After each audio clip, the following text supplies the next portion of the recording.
Oh. And welcome everybody to the second round of the High School Esports League for tonight. My name is, of course, Ewan Reid, and I'm joining you from the previous game. And joining me for this particular cast is a man who tried to do the first cast, and unfortunately, a few technical issues came in our way, didn't it, there, mate? Of course, we all know that it was actually Adidas from Iatos. He wanted the spotlight, but of course, man, you cannot keep me down. I will rise back up stronger than ever before. If I slay you, you will become more stronger than I can possibly imagine, it seems. And for these two teams in the second round of tonight, we have Willetton Senior High School, which will be on the blue side, facing up against Perth Modern School A, which will be on the red side of the map. And if we're looking at the players now, which we do have access to in the pre-game lobby, this should be a high-quality game, just judging from the ranks of these players in this lobby. Of course, like we are seeing some diamonds and plats in this game. This is a lot higher level than we are used to. We are seeing a one diamond on the side of Willetton as well as like mainly looks to be like a gold kind of thing and a provisional. So this provisional could be a Smurf, or we're not sure yet. So it could just be someone who hasn't completed their placements. It could be someone who's played a lot of normal games and then decided, you know, I don't feel like playing ranked this season. So that could always be an alternative. So we'll have to see where that ends up being. But we look at these two teams and we think to ourselves, you know, what are we expecting in this patch? Are we going to get, you know, what we're seeing? For example, you look at the professional scene, you look at, there's a lot of diversity up there right now. Are we expecting something of a similar capacity for this particular game? Or are we going to see, you know, a bit of the oceanic flavor thrown in there? Is there ever a question with the oceanic flavor? We have seen how the oceanic flavor does in North America. Big shout out to our boy Lost on Echo Fox. OCE, ADC, ladies and gentlemen, on one of the top teams in North America. He started as the Academy roster, and you know what? They're like, you know what? He's too good just to be Academy. Let's put him on the main roster. And this is what the OCE flavor does. It gives you like one superstar in North America. In eight seasons of League of Legends. So, hey, Schoenfire was like, we want. Pretty sure Schoenfire wasn't like a Challenger Series team back in the day in North America, wasn't he? Possibly. I'm afraid I don't. As much as I do know my history of League of Legends, unfortunately, that is part of the history that is a little bit lost on my end, unfortunately. But before we do get into this, of course, we do have to do a quick thank you to, of course, all the not the coaches. Wow, the players and the teachers who are, you know, helping organize this event. You know, making sure that the players are actually there and giving, you know, again, high school is what these are high schoolers, but actually have the opportunity to play, you know, for a decent. You know, I believe this is the final week before the playoffs begin. So this particular week is really important for all these high school students that really want to take a good crack at getting their way to the finals. As hopefully we will be beginning the pick and ban selection in a matter of seconds, I'm hoping. There we go. We're loading into now. And we'll have to see what we're going to be getting rid of in this particular ban phase. Now, Pro, is there anything you would expect to see taken away?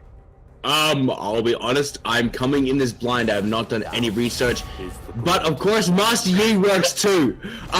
So the key thing to know is that massive MMR difference between the two teams. So what this means, we're going to see different prioritizations. So obviously you see the Master Yi, even though Master Yi is somewhat counterable by heavy CC, he still is a late game god and hard to shut down if you're not organized. So you see the lower MMR team, which don't understand the game as well, don't understand countering as well. They'd go for the champions like that. It makes a lot of sense. You remove what you're not comfortable dealing with. And with Marcy, as you said, if you run a heavy crowd control composition, you can stop a Yi very easily. But the easiest way to deal with a Marcy Yi is to simply not let him be played. So that's more than likely the best way to do that. On the other side, though, the Lucian ban isn't a huge surprise. Lucian is terrifying as a champion, but the Tryndamere is not something I'm expecting. Yeah, so the Tryndamere, one of the issues with the Tryndamere is you do have a massive split push threat, and he becomes a pseudo tank.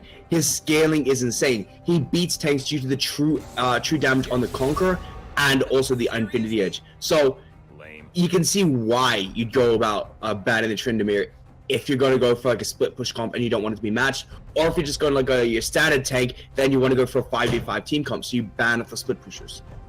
So that's the logic behind that. Exactly, and the last two bans have come in. Dr. Mundo taken away for Clowns up in that top lane, and Rakan taken away from for fun as well, which makes a lot of sense. But Nocturne has gotten through, and Nocturne can tear a team that is not coordinated apart with that paranoia. Yep, Nocturne has had 100% presence in the last week, or last few weeks even, in North American LCS. He's just such a strong pick in the meta right now due to that paranoia. He's amazing jungle clear. He has decent ganking potential. He's got that spell shield. So he's really hard just to predict. And the fact that Nocturne jungle just adds an extra element to it, because you don't know where the Nocturne is. You don't know when he's going to ult out at you. So you have to keep track of him. Otherwise, he can gank you from halfway across the map. Exactly. And what I would love to see, if anyone remembers the old days of Gambit, Gambit ran a Nocturne, Jhin, and Karthus combo where pretty much you ran press the attack on Nocturne, you had Jhin for the curtain call, and then you followed it up with the Requiem out of the Karthus, and there was no real way you were surviving that. So I would love to see them go for that sort of solution. They have actually locked themselves in the Ashe, so we'll have to see how that goes. But on the other side, a difficult lane to deal. So we see our bot lanes, Draven, Nami going up against Ashe and Zyra. And I must ask this, bro, are we expecting Draven to be able to cash in on a couple kills? So the reason why Ashe has been sneaking back into the meta is because Ashe is just a safe laner. You have a lot of range, just like with Caitlyn. You have a lot of harass distance where you can shoot your spells. You've got your hawk shot so you can see from a distance. Even if you fall behind, you have your ultimate, your enchanted crystal arrow. That's a lot of CC and a lot of lockdown on a single target. It's global as well, so you can infect the entire map. And this range allows you to stay out of range of the Draven, allows you to like trade evenly, even with the Draven's higher damage in the early game. On top of that, Ashe scales like a monster. So Ashe is a really safe pick, and unlike Caitlyn, it doesn't require setup with the traps. You can immediately just be like, okay, cool. I have my CC, I have my kiting ability, and I didn't have to set up for it. And that's what makes Ashe such a strong pick. So I have to see if they choose, how well they utilize those enchanted crystal arrows coming out of the Ashe. And Xin Zhao is the last champion locked in, so we have a clear view on both junglers as well as the AD carries and support. So we're going to be seeing a lot of top lane and mid lane focused bans here, as the Aatrox is the first one to fall. So what are we expecting? Is there going to be a certain lane? For example, there's 2 top lanes banned. Are we expecting another top lane bans coming in? So, considering it's the only one left, the Aatrox does, this actually gives away a lot more than you think. You've got the Aatrox ban, which says, I don't want to deal with this. You've got the Cho'Gath ban, you don't want to deal with that. That is 4 top lane bans into the Clowns, if he is top lane. So, you think maybe they're going for a split pusher that takes a while to scale, maybe a Jax or something, because Jax and Cho'Gath, I'm not confident with that. Mundo destroys Jax early, Trinity destroys Jax early, Aatrox destroys Jax early. So I'm thinking a Jax, but this does appear that it's just going to be a tank top lane, maybe an Ornn. If they do lock in an Ornn here, or any form of tank top lane, it's a little... You look at the top lane bans and you think to yourself, maybe you could have thrown those to the mid? Especially because you're giving your mid lane a counter pick priority by, saving it for last. So maybe that could have been an option, but we'll have to see where they choose to go, as there was a Vladimir ban as well. So Lissandra's locked in for the mid, coming out of what we have to assume is a Red Dad. And the top lane, are we expecting a high damager, or are we simply going to see another tank matchup? The Shen is amazing here. So Nocturne. So here's the key thing about Nocturne. Nocturne is good if you have follow-up. So you have the Ashe follow-up, your Slandra, Zyra, Shen. You have so much follow-up for this team. And of course, we do have the Yasuo locked in, ladies and gentlemen. Welcome to OC. This is the OCI. Well, this is the world's flavor, to be honest. Everyone's speaking Yasuo nowadays. But as I was saying before, you have a diving comp. You have the Lissandra, you have the Shen, you have the Enchanted Crystal out from the Ashe, Zyra. This is a battle diving comp. They don't have much in the way of tanks aside from the Shen. So it can be very problematic if they can burst down the engage. This is why the Shen's there, so it can always be there on the front line engaging. On the other side, you have the Ornn and Yasuo. So the simple fact that you have this Ornn, so even if they do go in, there's no real way to stop the Ornn from proccing his Call of the Forge God. And if he gets often enough of the members, Yasuo goes in and absolutely shuts them down. So it's a matter of who has the better engage / counter engage. And with Xin Zhao, key thing about Xin Zhao, a lot of people don't realize is Xin Zhao is designed to get you into that early game, has amazing games, great clear, great 1v1 fighter, and then his point on the team fights is literally get in there, and if it's a bad team fight, reset the team fight with his ultimate, and then you guys can re-engage like a little bit later. So that's the point. It's like a pseudo Janna in many ways in regards to like the disengage.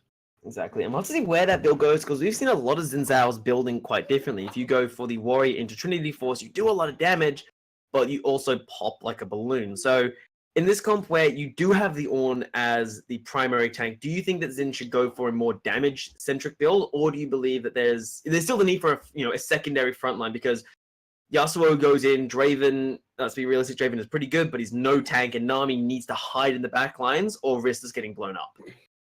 Well, one of the things they might need to do is they might need to look at, because, and here's one of the big issues. Okay, so the Shen's Spirit Refuge blocks all auto attacks. Yasuo, Xin Zhao, Draven, all three of their main carries are auto attack reliant.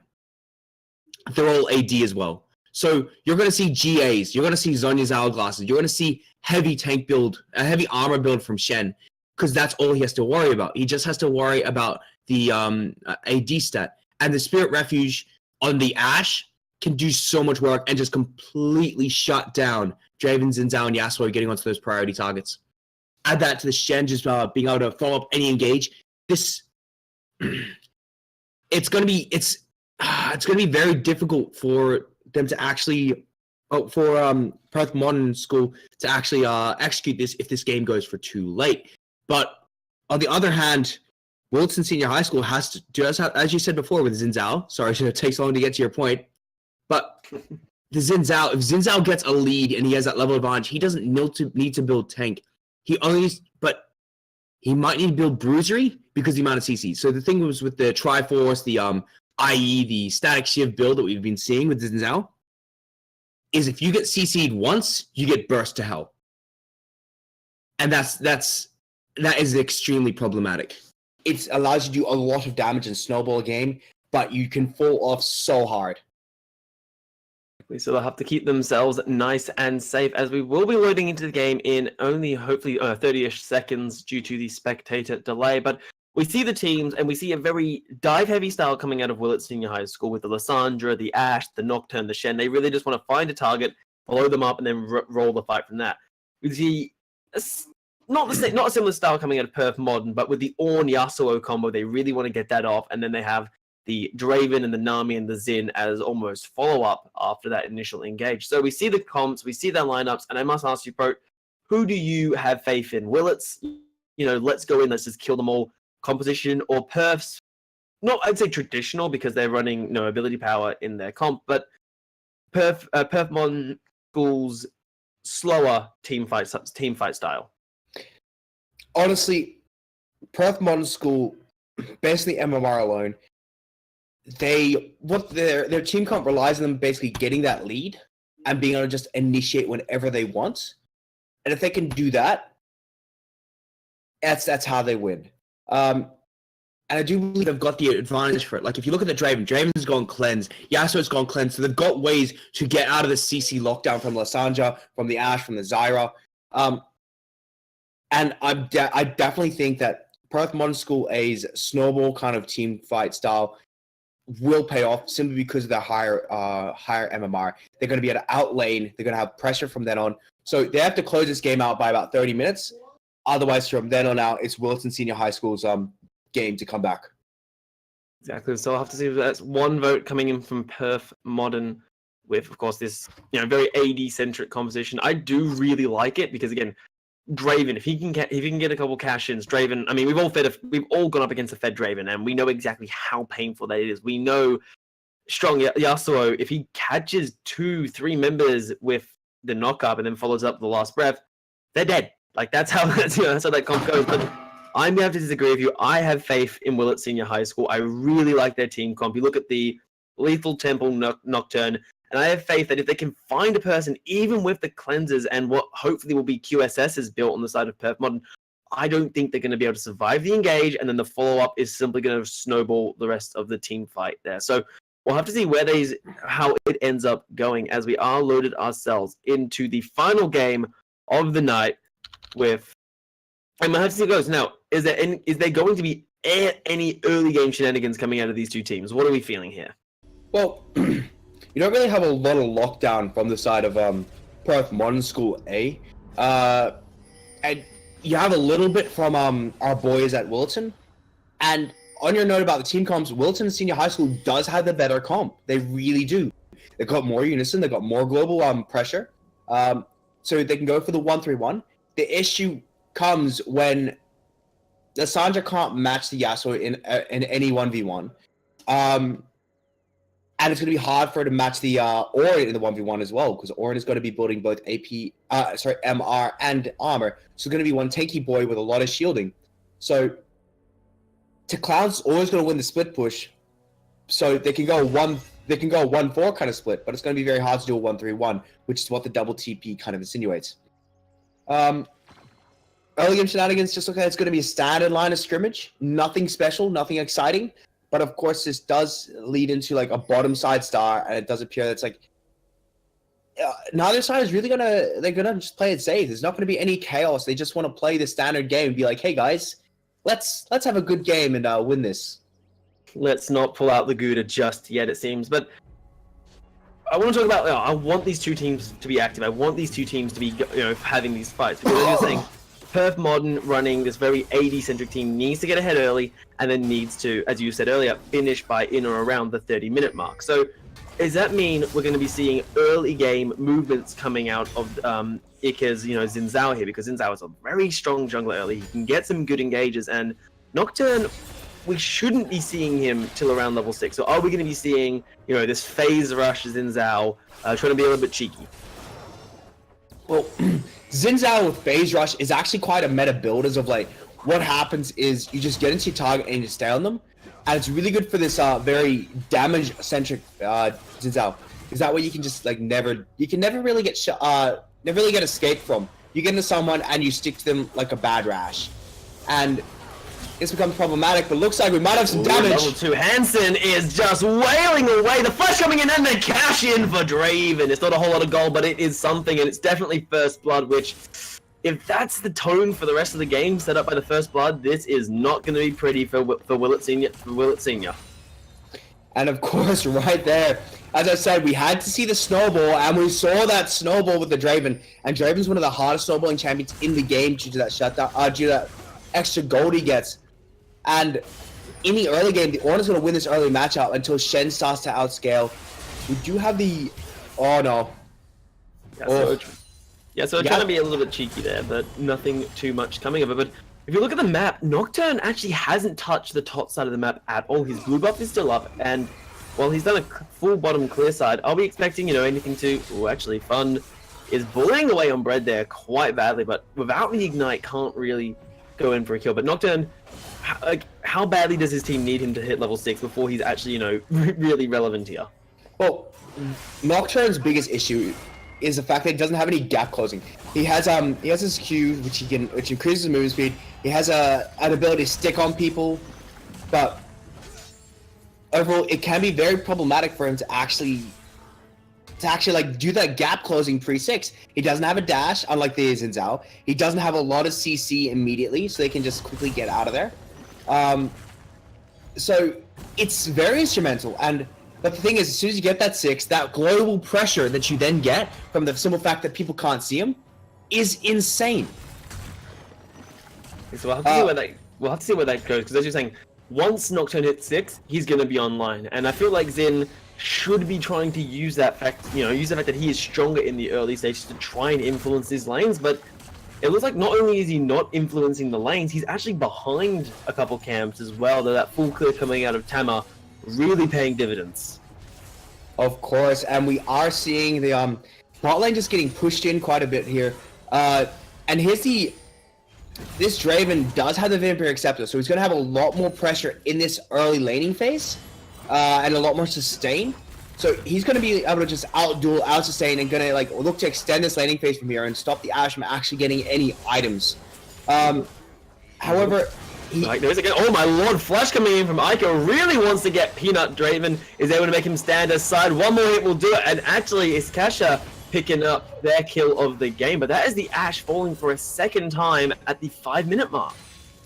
And of course, Kathach, the Nami, is actually able to pick up that kill. That is quite unfortunate because the Draven could have got it, the Xin Zhao could have got it, but unfortunately the support did. And even though it does help you get the Frostfang earlier, it's not as good as something like a Draven who's got all these stacks lined up, or Xin Zhao who's looking to make this early impact. So it's unfortunate there. Nami's cosplaying Pike right now, but we'll see how this goes as the game goes on. While this is happening, an Ocean Dragon has fallen on the side of Perth Modern Score, so they've picked up themselves some really nice regeneration, which, I mean, you look at all their lanes, that's simply just really difficult to deal with. The bottom lane now shouldn't be losing the healing from the Nami, as well as the health regeneration from Hassan. Well, you're not pushing that lane out, you're already behind. And in the mid lane, Yasuo is up 10 CS up opposite on his opposite number there.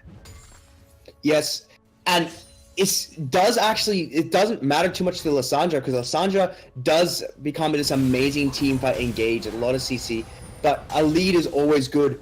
But of course, we're seeing a lot of camera point up in this top lane. There seems to be a lot of wet noodle fighting happening up here.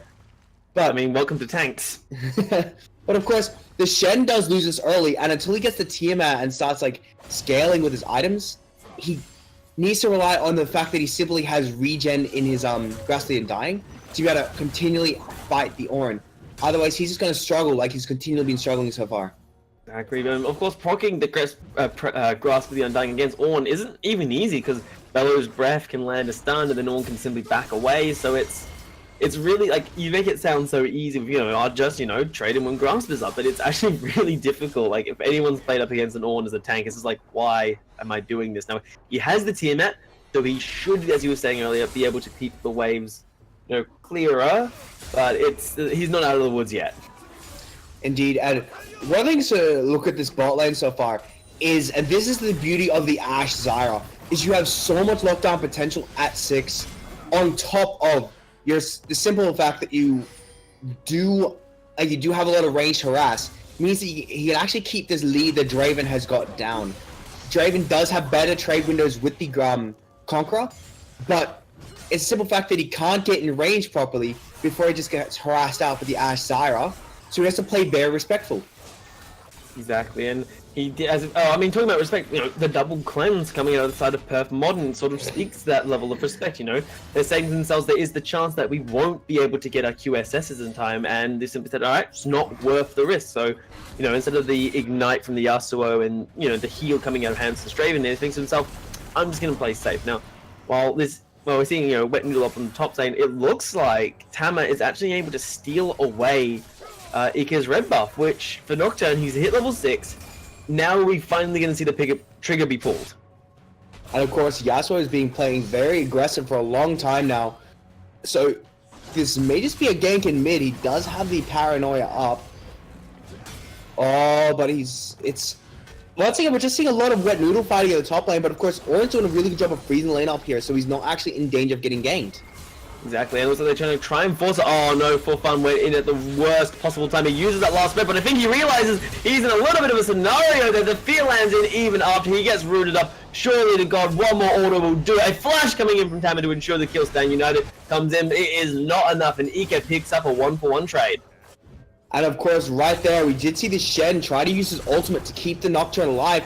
But of course, it didn't work out. Oh my lord, Clowns is actually solo call. The Forge God, can the Ran hit? Yes, it can. One more hit will do it, but he chooses the flash and slap from the big man. And there we have the brittle. Shen, you are wearing armor that has rusted, my friend, and you go down like a lead balloon. And of course, this may just be the Xin Zhao converging on top lane. They know the Shen doesn't have the teleport. They know the Nocturne was just died mid, so they may just try and push for this tower with this massive minion wave. Ooh, and actually a really good response there coming out of Brad. Uses the teleport to simply hold the wave and prevents the first turret from falling, which, I mean, first turret is still a decent chunk of gold, so denying that, or at least preventing it coming out of Perth Modern, is a really good step forward, because also a long lane, you put Yasuo in that long lane, all I'm going to think is getting run down. Of course, Yasuo is like one of those champions that can really stick to people really hardcore. He's like Xin Zhao anyways, but he relies on the mobility of a lane minion, which is why you don't see him play jungle, obviously. Shout out to all the solo queue players that have attempted that. And And the So- Zed jungles. Never forget the Zed jungles that have been played. The jungles. I've tried Galio jungle in the of course I've tried Galio jungle. Jungle. And the wave clear is just so shocking. Wait, what did you say? I'm not even surprised you've done that, but a lot of trading right now in the bottom lane. Enchanted Crystal Arrow is available, so a little surprised they're not opting to pull the trigger right now with just, you know, you've got all your CC up and available, and actually, with Nocturne hanging around the bottom side of the map, is this the next play coming in? Well, like the Nocturne ultimate is going to be is actually up right now. It looks like he's just trying to get the scuttle, trying to get like vision of the dragon, so it can't be snuck again like it was last time. But they don't have pressure on bot lane anymore. They have to care for the Zyra Ash or in potential, which is so strong. You can snare someone up for days. It's like the Morgana Brand lane. You just CC for days. Oh, it's the most annoying warning. I know I've said it so many times, but AFK warnings are an absolute nightmare. Ooh, and it looks like a warning is say, don't you get in my jungle time? And actually, there's a little trading back and forth. Oh, the wind becomes lightning and Tamashik becomes dead. And of course, Tamashik, you got a bit too aggressive there. And in fact, the Yasuo was roaming there very quickly. So even if the Zinzai wasn't able to win that, there was a high chance of Yasuo just being able to go there to clean it up. We saw a trade in the mid lane once again, but that from Tamaz just felt overly aggressive. I don't think there was a need for him to try and force that. And now that's another dragon going down. I believe that is an Infernal Dragon as well, which is really disastrous because this is the team that needs to, you know, get ahead early and win because they're running, you know, a full AD comp. And Infernal Dragon is a huge step for that 30-minute win condition. They now have the sustain with the Ocean Drake, so amazing laning phase, amazing siege potential. On top of the Infernal Drake. And like I said, what they need to do is they need to be able to force these fights. They don't have a great siege comp. They have a good engaged dive comp. And with the Ornn being so strong as with that Call of the Forge Guard, on top of the entire team getting that extra 8% damage increase, AP and AD increase with the Infernal, they have so much dive potential. They can go all in, do the work, and get out, and it'll be literally be as simple as that.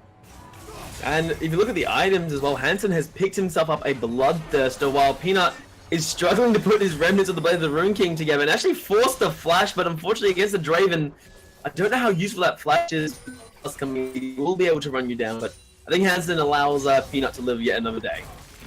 Yep, so it does. So we are seeing like just the standard summoners being blown. Peanut Butter's blown his flash and his heal. So they have to be they have to respect the all-in potential of this Draven Nami. They have all their summoners up there. There's they have their abilities up, and this Draven has so much damage with the Bloodthirster being completed, and he can out-trade basically anyone on the map right now.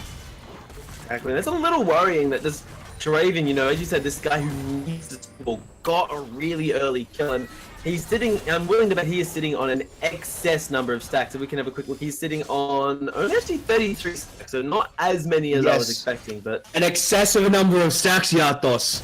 Excessive number. He's been stacking for some time, and he's only sitting on 32 stacks, which isn't That's an actually... excessive number of stacks, Yatos. I feel personally attacked by this. But we'll get down a bit, as Tamaship is still just not doing anything, and I feel like he needs to be proactive with this paranoia. He's used it once to relative success, and then it's just sort of not pulled the trigger again. Like, his team needs to do something, and I think Tamaship needs to be the one to pull the trigger with the paranoia. And as we get the global message as Yatos mic because of, I'm guessing, lag, as you were saying. So what Perth Modern School A need to do when it comes to these team fights or the siege potentials, they need to get picks and then force it off using pressure. They need to pull the trigger, and they have so much trigger pulling potential.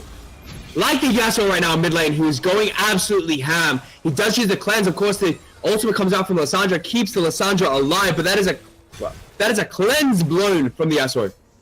It appears I may be a little bit out of sync, because I was very much behind when that occurred, I'm afraid.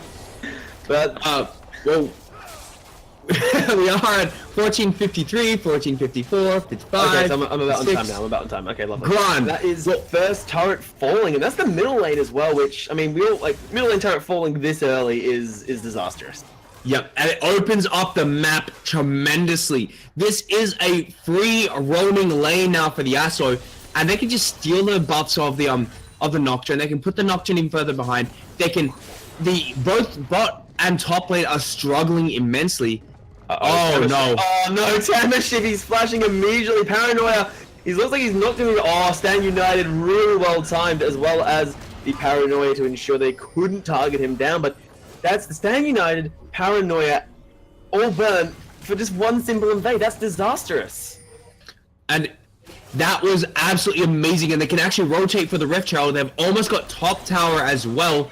Shen's even burnt, with the Shen, Stand United burnt, and the Paranoia. That is so much global pressure gone from the entire side of the map. It is absolutely disastrous right now for the side of Willetton. Yeah, and we're talking about global pressure, but like, how much global pressure actually is there if you're not pulling the trigger with your pressure? You know, as I've said before, Tamaship has been sitting on Paranoia for ages now, and actually it looks like they're all in the bottom lane, but it doesn't look like they're able to get anything. Cleansing and Dragon and teleport immediately. Enchanted Crystal Arrow still connects, but Whirling Death unable to pick up a kill there, and actually, that is a 5-man party bot. I think we're back in Season 6. And of course, what this does though is it gives the Ornn a free tower in top lane. Why are you recalling? You should be getting something off this. They don't have Dragon, there's no neutral objectives. They need to get a tower because all they get is 1 kill and a few summoners, but they lose top tower as well as they lose their global pressure. Exactly, and that's just really unfortunate. The fact that when you pull the trigger like that, when you go all in with your teleports, your dive, you need to get something off it more than a kill. Yes, you got a kill, and that's a huge step forward, taking out Cap there on the Nami. But you know, as you were saying before, they took 1 kill, and now they can't do anything for X number of minutes. You need to get a huge amount off that. Yep, sorry. As I just take a drink, so if we look at a recap, this is 17 minutes since the game. Recap: we have a 30 CS lead in the top lane, roughly equal CS in the jungle, a 40 CS lead in the mid lane, and dead even CS in the bot lane. But of course, when you actually look at the items, got the Blade of the Realm King from the Ashe, you got the Bloodthirst from the Draven. Power spike wise, Draven is so much further ahead. He's got the Berserk Greaves, he's building towards his next item. He does so much damage right now. Exactly. I mean, that's Draven in a nutshell, ain't it? It's damage. Indeed. And of course, you get the Famines from the Yasuo. He's at 60% crit right now. He's immensely powerful. The Sandra has got the Sonya's Hourglass, which is good. But of course, Yasuo, it looks like this might be just a second Infernal Drake. It's going to be contested. Can they even risk contesting it? Smite goes down, and I got so excited that they were all set up like they were going to commit for something there, but they simply choose not to pull the trigger. Do you think that's the right call there, to simply not pull the trigger? Well, the issue is now, because they got a 4-man bot lane and the Rift Tower being dropped, this is a free tower in bot lane, so that brings the tower lead to 3-0. And of course, with the triple Drake, ooh, can they even get anything? Flash Tornado. They have to get this kill. If they aren't, they are so far behind. They are fully committing for the Ornn, and they do manage to take him out. The Ornn Horn unable to save him, but that is 1 turret falling. And Rift Tower's gonna take. Is this worth it? They can't take this base trade. Surely they have to back. This is 2 towers. This could possibly be a 3rd tower if they don't back. They do get the mid tower. They are looking to get the mid tower, but of course they're not recalling. They're racing. What the? You've got a Rift Herald. Nocturne making no attempt to recall. Rift Tower is going to take this turret out. The Strangle of Thorns simply is not enough, as it looks like they are. Actually, the Rift Tower does fall. They do back away out of the fight, but that was 2 turrets falling for the site for just 1. That's disastrous. Indeed, but that if the Rift Herald burns, and the gold lead is only still about 3,000 to 4,000 gold, so it's actually not as disastrous as you might think. And it does mean that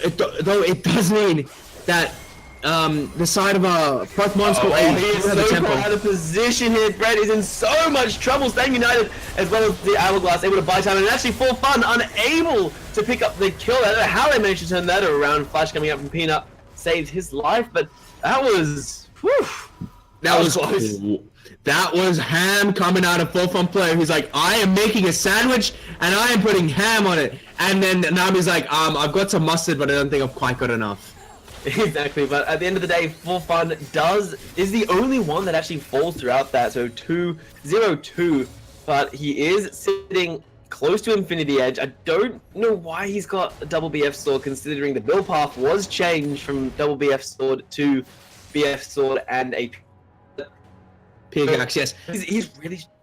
Wow, and we do have Iatos just glarbling out there with the lag again, unfortunately. So, as you were saying, you do have the double BF sword. It doesn't build into IE anymore. It's a BF sword pickaxe.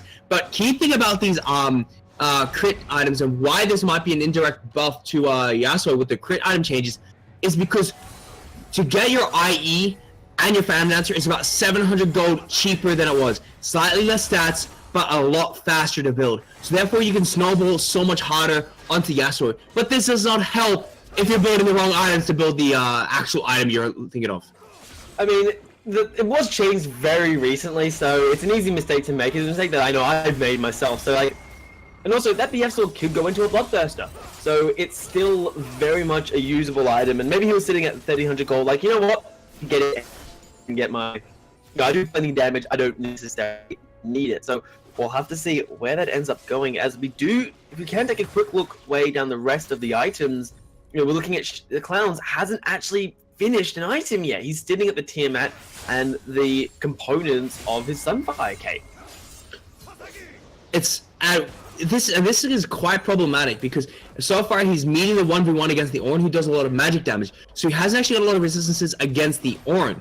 He's got resistances for the rest of the team, which is what you want, but it does mean the 1v1 he's still going to have a struggle to win because a lot of his damage is being shut down. We are seeing the Abyssal Mask come out of the Ornn, so he's going to be able to do a lot more damage as well. And so he's just going to lose all pressure. And his teleport's almost up, but it's going to be so hard for him to find a proactive play, and he's just going to have to play reactively. And then, so Ornn literally dictated the pace of this top lane, and indirectly, the global pressure game as well. Exactly, but it looks like everyone is now stacking up on the bottoms of the map while we are watching the two top laners have their they have their happy little wet noodle fight up there.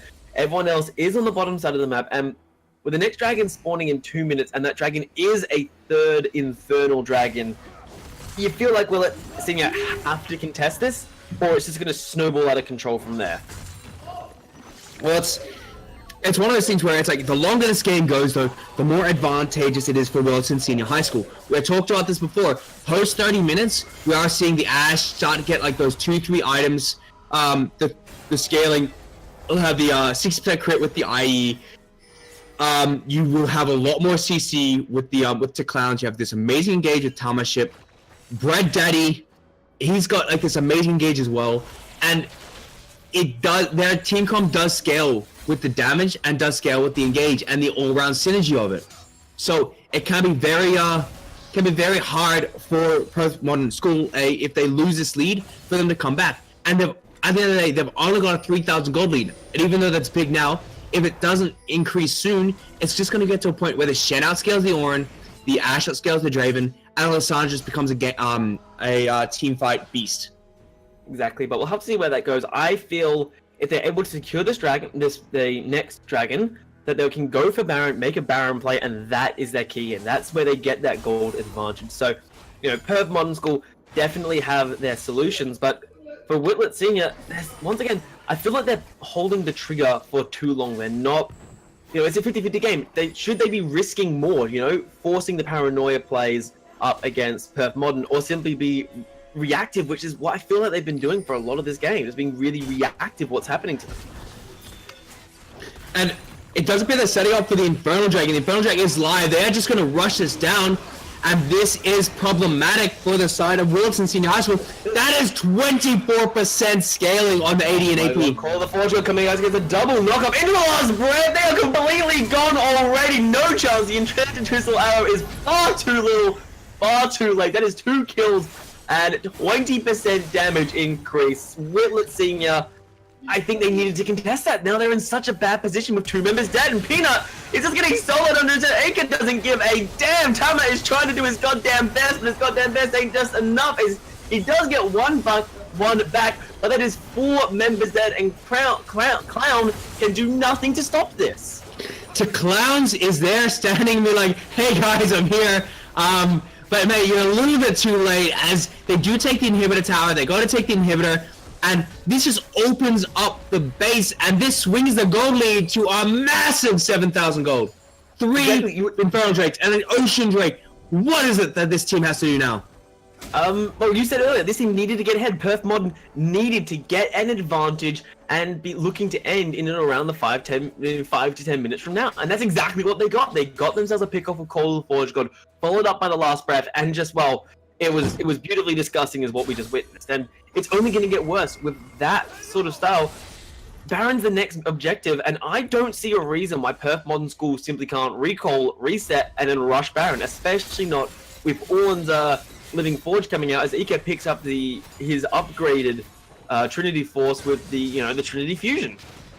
And of course, there we're starting to see the Ikajo start picking up that Warden's Mail as well, and he has gone the Merc Treads, so he is going a tanky kind of build where he's going to be able to stay in the fight for longer. We do see the IE out of the Yasuo, but he's still got 2 BF swords.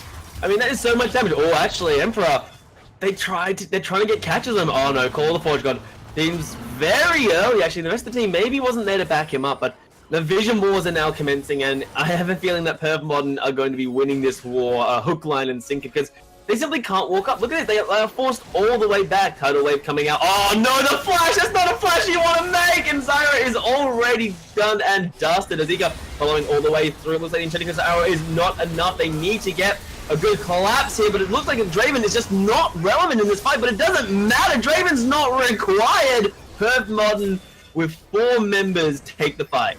And Ikajo just wouldn't go down. His ultimate did so much damage nullification. Then you had a healing coming out on the back end of that fight, and he just stayed alive. And that was huge. They can just turn into Baron from here. They've got 3 members down. The Nocturne can't go in. They have lost all their divers to get here in time. And that's a free Baron. That's 3 members down. There's a 10,000 gold lead almost. This is disastrous for Willetton Senior High School. This is almost an insurmountable lead at this point. Exactly. I mean, we look at damage. Draven is sitting at over 400 damage.